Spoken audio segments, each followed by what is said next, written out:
Om Jnana-timirandhasya Jnananjana-shalakaya Chakshurunmilitam Yena Tasmai Shri Gurave Namaha Shri Chaitanya Manobhishtam Sthapitam Yena Bhutale Swayam Rupa Kadamahyam Dadati Swapadantikam Vanchakalpatarubhyascha Kripa Sindhubhya Eva Cha पतितानां पावनेभ्यो वैष्णवेभ्यो नमो नमः।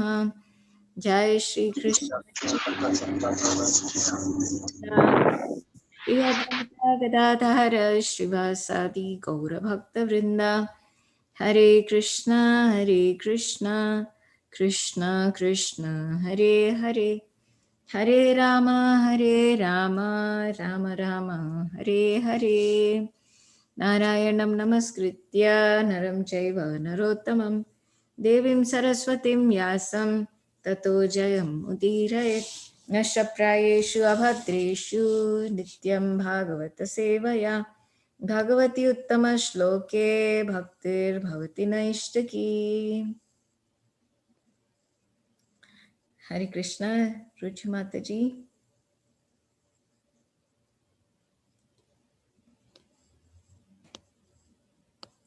So we are reading from Canto 4, Chapter 14, the story of King Vena, and we'll be reading from text 42 onwards.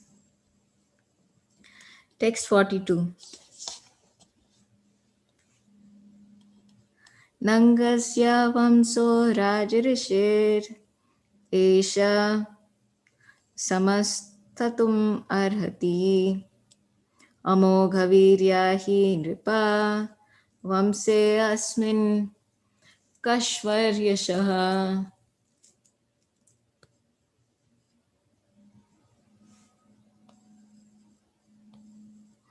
Translation.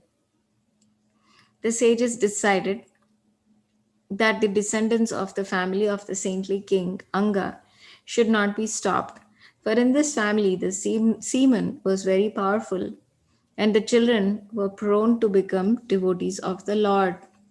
Purport: by His Divine Grace, A.C. Bhaktivedanta Swami Srila Prabhupada Ki Jai. The purity of hereditary succession is called Amoghavirya. The pious seminal succession in the twice born families of the Brahmanas and Kshatriyas especially, as well as in the families of Vaishyas also, must be kept very pure by the observation of the purificatory processes beginning with Garbhadhana Samskara, which is observed before conceiving a child.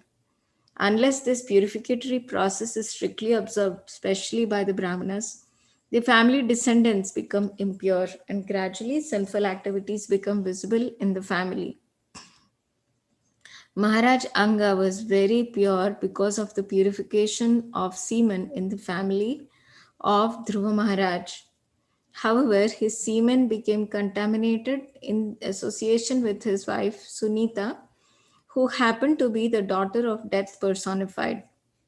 Because of this polluted semen, King Vena was produced. This was a catastrophe in the family of Dhruva Maharaj. All the saintly persons and sages considered this point, and they decided to take action in this matter as described in the following verses. Text 43. विनिश्चित्याैवं ऋषयो विपन्नस्य महीपते ममन्थुर्यं तरसा तत्र असित् बहुको नरा. Translation. After making a decision, the saintly persons and sages churned the thighs of the dead body of King Vena with great force and according to a specific method. As a result of this churning, a dwarf like person was born from King Vena's body. Purport: that a person was born by the churning of the thigh of King Vena proves that the spirit soul is individual and separate from the body. The great sage and saintly persons could beget another person from the body of dead King Vena, but it was not possible for them to bring King Vena back to life. King Vena was gone, and certainly he had taken another body. The saintly persons and sages were only concerned with the body of Vena because it was a result of the seminal succession in the family of Maharaj Dhruva. Consequently, the ingredients by which another body could be produced were there in the body of King Vena. By a certain process, when the thighs of the dead body were churned, another body came out. Although dead, the body of King Vena was preserved by drugs and by mantras chanted by King Vena's mother. In this way, the ingredients for the production of another body were there. When the body of the person named Bahuka came out of the dead body of King Vena, it was really not very astonishing. It was simply a question of knowing how to do it. From the semen of one's body, another body is produced, and the life symptoms are visible due to the soul's taking shelter of this body. One should not think it was impossible for another body to come out of the dead body of Maharaj Vena. This was performed by the skillful action of the sages. Ruchi Mataji, would you like to read? Yeah, but I just wanted to say that you should discuss, I think we should discuss the text when we read, because then we forget what we read and it's difficult to explain everything. So then we can discuss Okay, it. so maybe we will keep it only text 42 and 43, and we can discuss it first. Okay. And then we can read the next verses. Okay, and then we can read more if we have time, right? Yeah, Okay. Nice to hear from you, Ruchi Mataji. I've not been doing well, so sometimes I just don't feel good enough to join the class. Mm, mm, mm, mm. Yeah. You should try to come sometimes when you're free over here. I had to just talk to you about something if I should join. Yes, Mataji. Yeah, we can I sometime. called you the other day, but you didn't answer. Yes, Mataji, that day was extraordinarily like occupied somehow. Mm. Okay. So, Prabhupada is explaining an important point that we can all learn from. The sages are always wishing well for the whole world, because a person who is saintly in character, they usually have um, no friends or enemies.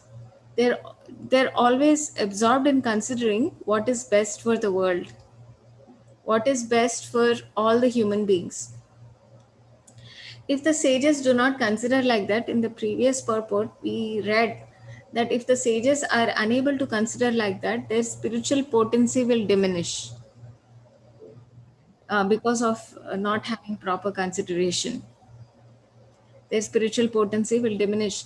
And here the sages are considering that although King Vena, he was unable to become a proper king because of his demoniac tendencies, still the descendants of King Vena should not be stopped, because all these descendants were coming from the saintly king Dhruv Maharaj. And in Dhruv Maharaj's family, the entire lineage was very carefully preserved. So, how do we carefully preserve our descendants? How do we carefully preserve a lineage of family? So, it is not just by passing on the semen from the father to the son to the father to the son. Of course, that happens. But the more important principle is that one must observe the purificatory processes beginning with the Garbhadhana Samskara. So, what are the purificatory processes? So, throughout one's life, it is said that there are a set of purificatory processes, about 12 or 13 of them, and it begins with the Garbhadhana Samskara. Garbhadhana Samskara means even before the child is conceived, the parents absorb themselves in the personality of Godhead, in the Supreme Personality of Godhead. They bring their mind and attention to the Supreme Personality of Godhead. They accept blessings from the Brahmanas. They are properly married uh, according to Vedic culture, and then they try to conceive a child. So we don't see this so much in modern culture. Even before marriage, like, people conceive a child and they do not even prepare for conceiving a child. It just happens in the moment in a mode of passion. But such conception of a child is not beneficial for the society, as beneficial as when it is properly taken care of with proper guidance and consideration, and when it is done with proper samskaras. Then the children who are born like that, they become very beneficial for the society. How do they become beneficial for the society? They become devotees of the Lord, and they are able to consider what is good and what is bad. They are able to consider what is beneficial for the society, and they can act accordingly. So a person who is born with proper purificatory processes usually becomes situated in the mode of goodness, and they inherit all the good traits that are coming in the family. So in this case, actually, the semen and the purificatory processes, both of them were being very carefully observed in the family of Dhruv Maharaj.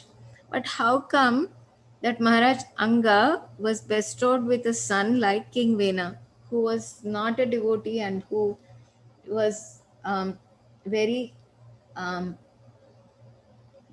uh, violent towards his citizens? It was because of his association with his wife. It is said in the purport, Sunita. So she was the daughter of death personified. So I do not know what exactly this means, but because of bad association, King Vena was produced. But now the sages are coming up with a very interesting um, process by which they can produce a child even from the dead body of King Vena. So I have never heard of anything like this before. But the thighs of the dead body of King Vena were churned by the sages with great force.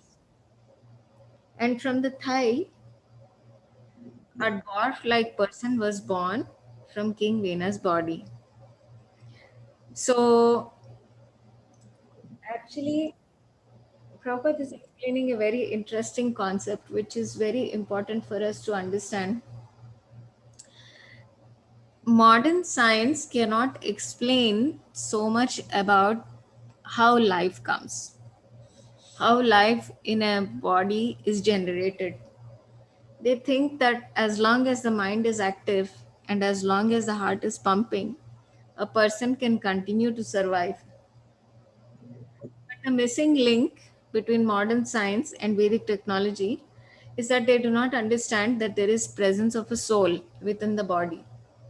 And it is only because of the presence of the soul that the body is able to function fully. So because of this missing link, science can only understand certain things. So actually, sometimes devotees challenge scientists. Prabhupada used to challenge the scientists, and he would say, I will provide all the ingredients, because the material body is nothing but a bunch of chemicals, like calcium, and the skin, the bones, the blood that flows. All these things are nothing but a series of chemicals. So Prabhupada used to challenge and say, I will give you all the chemicals. Can you produce a mosquito? By this, what he meant to say is that life cannot come from a bunch of chemicals. Life comes by the presence of a living soul. And when the soul leaves the body, no matter how much a person tries, they cannot bring that body back to life. And this is the point that Prabhupada is trying to say, that able to bring about another human being from the dead body of King Vena, but they cannot bring back King Vena because the soul of King Vena has already left. The body was being carefully preserved by King Vena's mother by chanting mantras and by applying some ointments and drugs. So, in this way, she was preserving the body, but they were not able to bring back the soul of King Vena. And the characteristics of a soul are described in Bhagavad Gita and elsewhere in Vedic literature. Soul is actually invisible, and the dimension of soul is 1/10,000th part of the tip of a hair. By giving such a dimension, what they mean is that a soul is invisible. But being part and parcel of Krishna, the soul is actually animate. It can bring life to the body.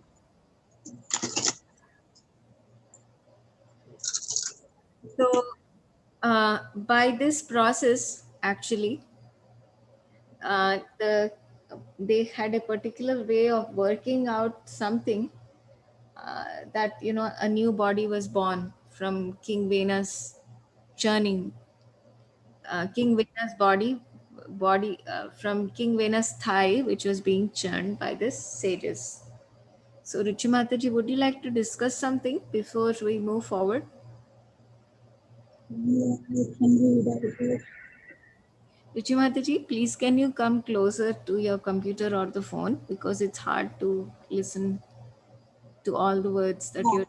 Aku Krishna Tatkavartu Pushakavatur Mahamani Vishwatan Sargo Lakasha Lakta Samhatnandi This person learned from King Vena's high how his complexion acted with clothes. All the limbs of his body were really short, his arms and legs were short, and his jaws were large. His nose was flat, his eyes were reddish, and his hair copper colored. Text 42.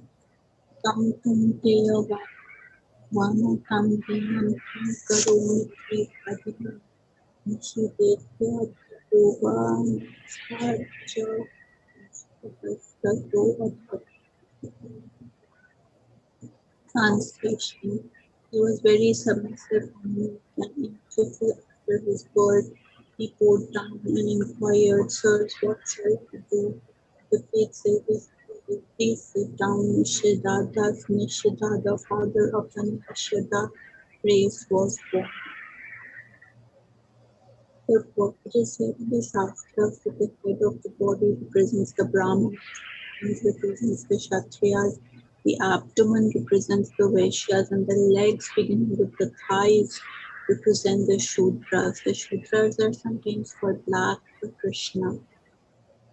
The Brahmanas are called Shukla or white, and the Kshatriyas and the Vaishyas are a mixture of black and white. However, those who are extraordinarily white are said to have skin produced out of white leprosy. It may be concluded that white or golden hue is the color of the higher caste and black is the complexion of the Shudra.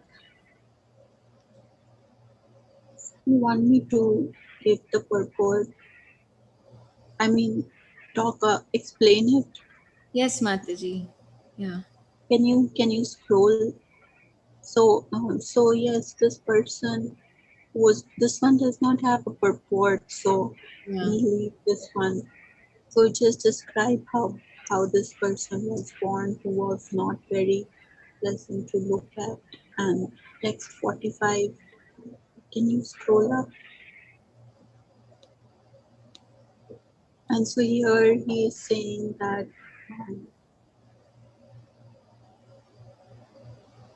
he was very submissive and meek, and after his birth, he bowed down and inquired, Sirs, what shall I do? And the father of the Neshada race was born. So,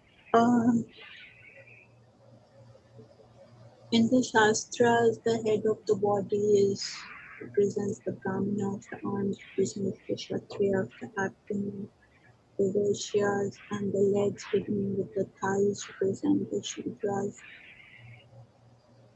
The Shudras are sometimes called black or Krishna. Actually, it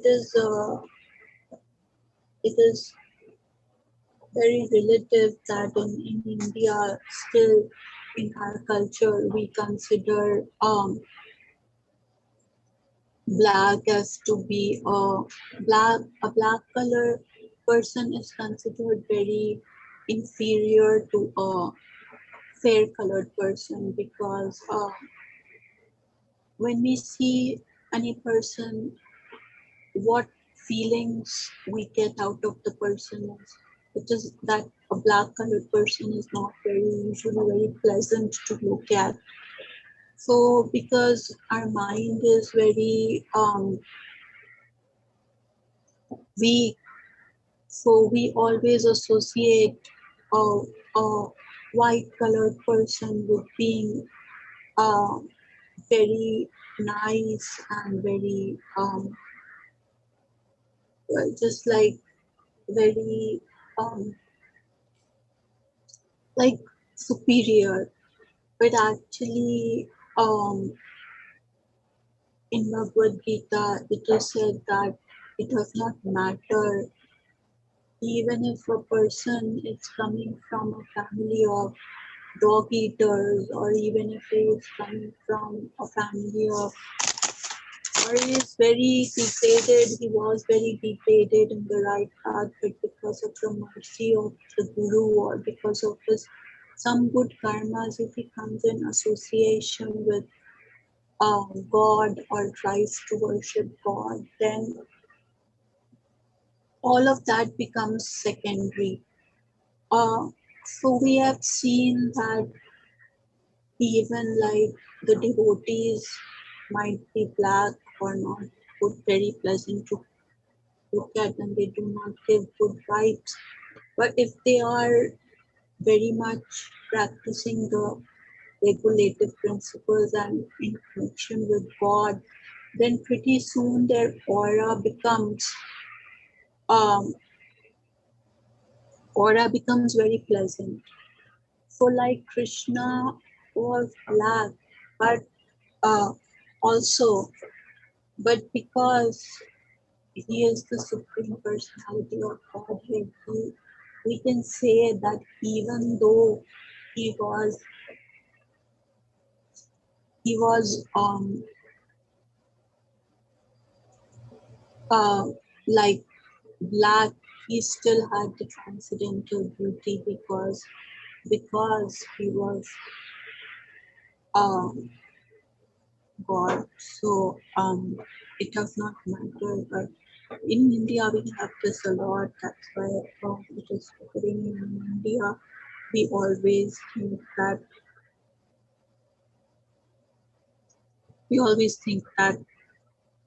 like in marriages, how we think that a black colored woman is not so preferred. Simply, they have problem in marriages and everything because if the color is not, and if the color is white, then she's easily married. Also in India, we have this concept. But actually, here people are very fair, but we see that because they do not observe the austerities and follow God, therefore their aura is not so pleasant, even if they are very white. So that is what I was trying to say. Do you Thank you have very anything much, to say about it? Mataji. Do you have anything to say about this? Mm. Actually, I was thinking that, if somebody read this purport, they can very easily misunderstand that, that Srimad Bhagavatam is differentiating between people. It's, like that. But I really appreciated your explanation so much because, those thoughts were coming into my mind. And you immediately explained it in the context of Krishna consciousness. So it is so true. Actually, everything about us changes as soon as we can remember Krishna and think of Krishna. I was on the altar yesterday, and the Prabhupada was speaking about fear. So he was saying that actually fear enters a person who does not remember that somebody is always taking care of him. And Krishna is the person who is constantly taking care of all the living entities. And he was giving this example, and he was saying that um, human beings are very much engrossed in economic development. They want to work in this job, that job. They want to move their jobs. They want to build so many things. But in animal society, they don't have a job. But every animal on this planet is being maintained by the Supreme Lord. So when there is recognition that Krishna is actually the Supreme Lord and he is protecting me always, then a person becomes pleasant and calm in their behavior. As you were saying, their aura changes by becoming Krishna conscious, by hearing and chanting and glorifying Krishna and recognizing Krishna in their life. So that becomes very prominent. So I really appreciated this so much, Ruchi Mataji, what you shared. Very nice point. Thanks, but I had a question in the earlier paper. Can you like scroll up? Yeah, yeah. I forgot what it was. Yes, yeah, you were saying about how this one was produced, Somatic was produced, Mm-hmm. because we see many times the spiritual, like according to what I think is like many times a lot of sages accumulate a lot of spiritual potential, so even in spite of whatever, in spite of whatever they might be like. It does not matter. Like there were sages who were wanting to create a fabulous universe. So it does not matter what they wanted to take um, from king Venus, since there has to be the monarchy has to be carried on no matter, even if there is a bad link in the chain, but it does not mean that we break the chain. So that's why there is a somatic body, and there is a somatic genes, and there is a F what it's done in science. Ruchi Mataji, please slow down a little bit. I heard until the point, and I was able to understand until the point that the sages were spiritually powerful and they wanted to continue the chain of kings. They wanted to continue monarchy. So, please, can you share what you were sharing one more time? Because your voice is so feeble, I'm trying very hard to hear, but So still. yeah, so yeah, what I was saying is that he was like the yeah, I forgot what I was saying. Yeah, so there is a, they cannot break the chain. So there is a somatic body and there is a uh, what you call I forgot the other word. In science, we had read that there are two kind of genes, somatic and the other is, so somatic is basically physical genes, and the inner constitution is, I forgot that other kind of genes. So there are two kinds of genes. So what they wanted to do apparently was to take out from the thigh the somatic genes, so that the physical attributes of the king were not disturbed, but the soul, they cannot um, duplicate, right? The soul has to be um, different. So the soul in this case is like the soul in this case is um, they, if they requested God to give a new like a God conscious or a good soul in that particular somatic body. Physical constitution will be the same because it will carry on the linear heritage of the monarchy, the and of course the um, the soul will be different. So of course, when a child is born, then obviously one cannot pass on their soul, even though in some scriptures it is written through the semen a part of the soul is also transferred. That is why when the soul is a part of the soul is transferred, a person gets uh, connection to their grandparents. So, but they are here since the soul was not a good soul. They are just trying to get the physical attributes and not the soul attributes. That is what my understanding is.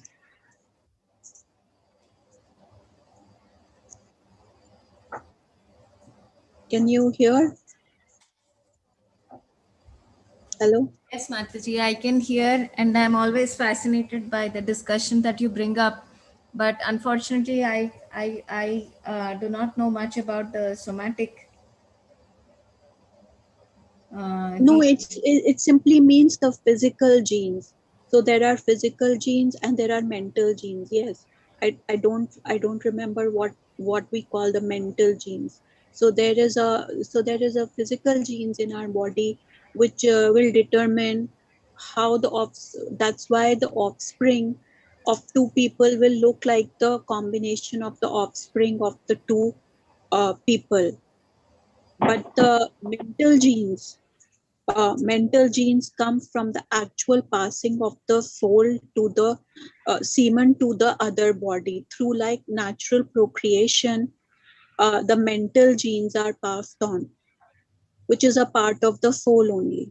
Mental genes are part of the soul. So that is why to preserve the lineage of the family, they are creating the physical genes, uh, physical attributes, but they are not able to take out the mental attributes because the mental attributes will come only from the passing of the soul. Mm, Yes. very interesting, Ruchi Mataji. Thank you for sharing. So, Linda Mataji has also joined. Yes, good evening. Hare Krishna. I know what you're talking about, and I can't find the right word either. Yeah, let me look in Google. It is somatic and what is other? Somatic is physical genes and um yeah, sometimes I forget that I have a bachelor's in science, but I remember nothing of it. But sometimes it just comes because of God just puts it in my head. I have no remembrance of it, trust me. Hmm. It's okay, So, dear. and somatic and uh, yes, so somatic and gamete cells. So there are somatic and gamete cells. So one set of cells genes, they pass on the physical attributes of the individual to the offspring, and the You're talking gamete about cells. chromosomes. Sorry. The chromosomes. Yes, yes. The The chromosomes. genetic chromosomes, yes. So basically the somatic is the physical genes, and the gamete which is the set of genes that will carry the mental attributes of the person. But the mental attributes of the person cannot be transferred, obviously, from the thigh of a person, because not it is not passing on the soul of the person through uh, natural what you call procreation. Only through natural procreation can the um, Process. can the mental genes be passed on.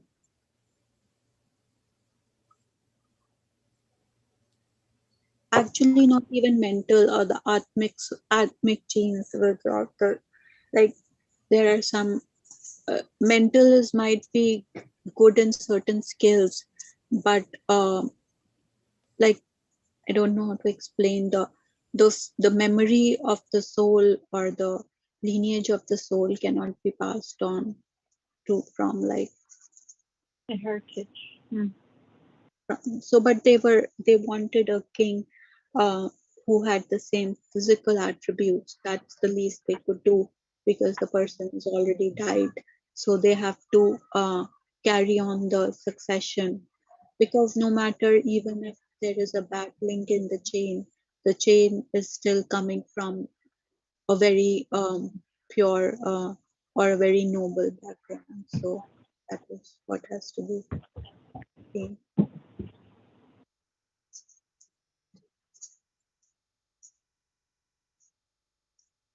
So anybody wants to read the next one? Or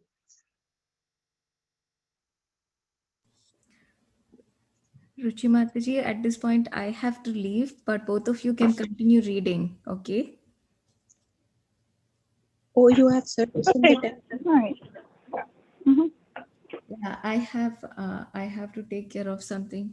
Not service, but I have to chant. I have many names to chant. So you guys please carry on. Okay. It was so nice to hear from both of you.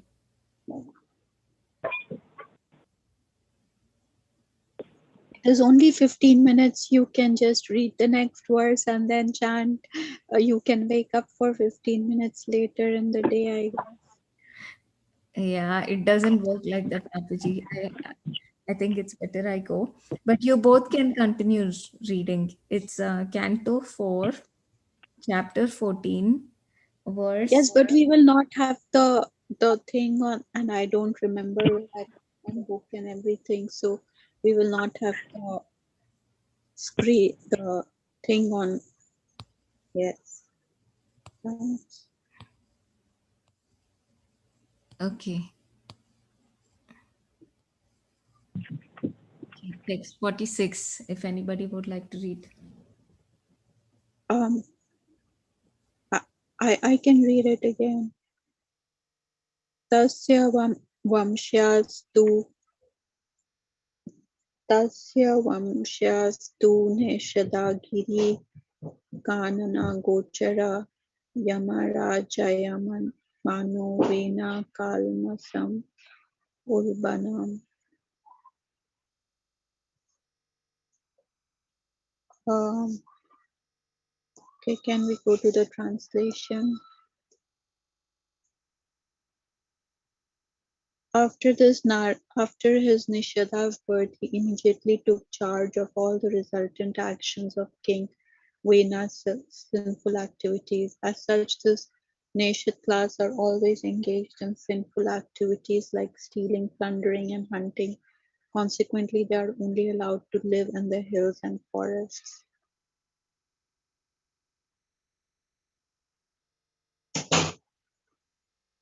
The Neshadas are not allowed. Anybody else would want to read? Linda, Mataji, do you want to read? Sure, sure, sure. Um, uh, Text 46, purport or translation. After this, Nishada's birth, he immediately took charge of all the resultant actions of King Vina's sinful activities. As such, You this have to read the purport.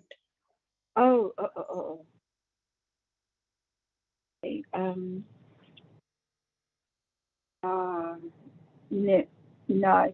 Nishadas are not allowed to live in cities and towns because they are sinful by nature. As such, their bodies are very ugly and their occupations are also sinful. We should, however, know that even these sinful men, who are sometimes called chrysadas, can be delivered from their sinful condition to the topmost by Vanasha. Oh boy, I'm really screwing this up. Vaishnava, platform by the mercy of a pure devotee, engaging in the transcendental loving devotional service of the Lord can make anyone, however sinful he may be, fit to return home back to Godhead. One has only to become free from all contamination by the process of devotional service. In this way, everyone can become fit to return home back to Godhead. This is confirmed by the Lord himself in the Bhagavad Gita 3.32. And that ends chapter 14. King Prithu appearance and coordination. And I won't even try to pronounce the Sanskrit here. If you would like to continue, I can read the translation purport.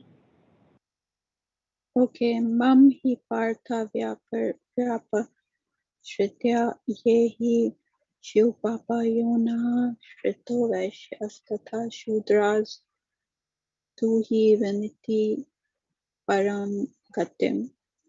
After that, you have to scroll up. Thanks.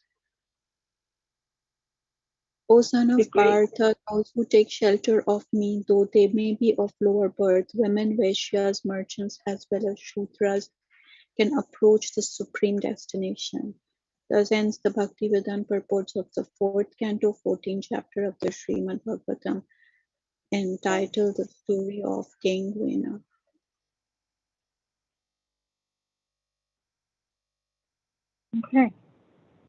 Okay, well, we'll just call it an evening. I'll look forward to getting back on tomorrow with you. Yeah, Leela Manjari, would you like to say something, or are you already gone? I think she's... I think she left, yeah. Oh, okay, so,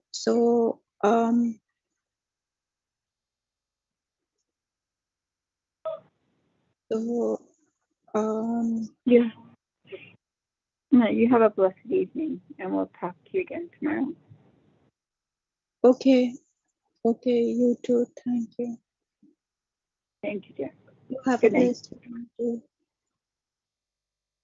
Okay. Okay, bye. Hare Krishna.